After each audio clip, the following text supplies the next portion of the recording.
For a long time, anxiety controlled nearly every part of my life. It made decisions for me before I even realized I had a choice. It told me where I could go, what I could try, what I should avoid, and who I was allowed to become. From the outside, it did not always look like anxiety. It looked like being careful. It looked like overthinking. It looked like hesitation. It looked like saying, maybe later, when what I really meant was, I'm scared. I became so used to living this way that I thought it was normal. I thought everyone replayed conversations in their mind for hours after they ended. I thought everyone imagined every possible worst-case scenario before making even the smallest decision. I thought everyone felt their chest tighten at the thought of trying something unfamiliar.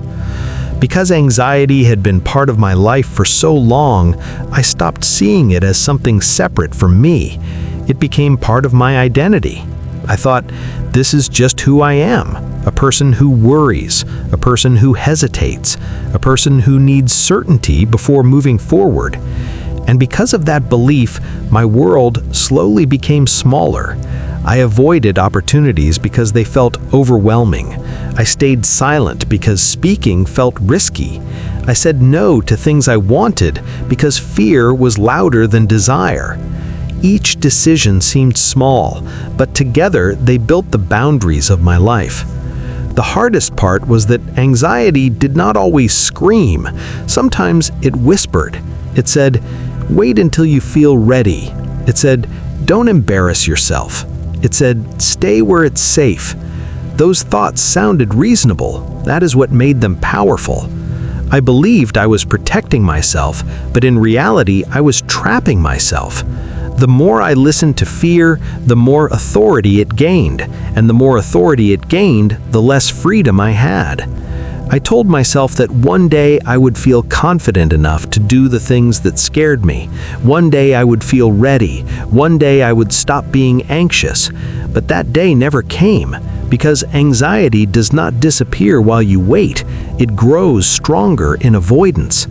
Every time I avoided something, I taught myself that fear was right. I taught myself that I was not capable. I taught myself that the only way to feel safe was to stay small. Without realizing it, I had built my life around avoiding discomfort. And in doing so, I avoided growth. I avoided experiences. I avoided becoming the person I wanted to be. Then, one day, I reached a point where the cost of staying the same became harder than the fear of changing. It was not one dramatic moment. It was the accumulation of many quiet disappointments, the opportunities I let pass, the conversations I never had, the versions of my life I never explored. I realized I was not only afraid of failure, I was afraid of living half a life. That realization changed something in me. For the first time, I understood that anxiety was not protecting my life, it was controlling it. And if I kept waiting to feel fearless before taking action, I would wait forever. So I made one decision. I would take one step before I felt ready. Not a giant leap, not a life-changing, dramatic move, just one step. One action that fear told me to avoid. One moment of movement in the middle of uncertainty.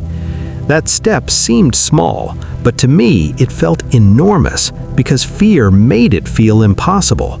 My mind was still racing, the doubts were still there, the anxiety did not disappear, but I moved anyway. And that was the moment everything began to change.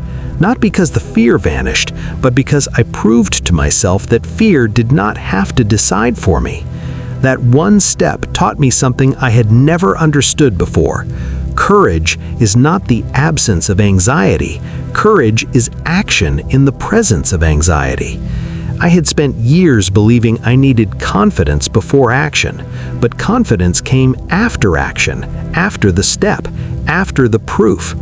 When I survived the thing I feared, my brain learned something new.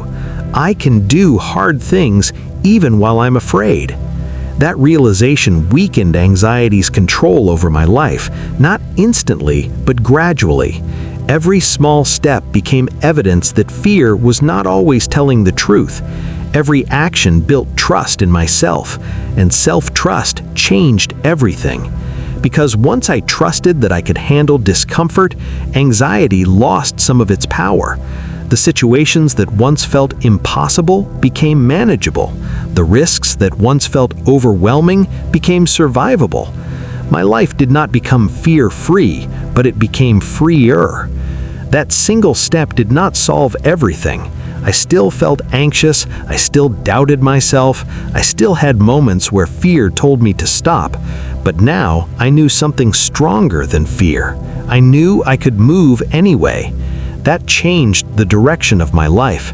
Because the moment I stopped waiting for fear to disappear, I stopped giving fear control.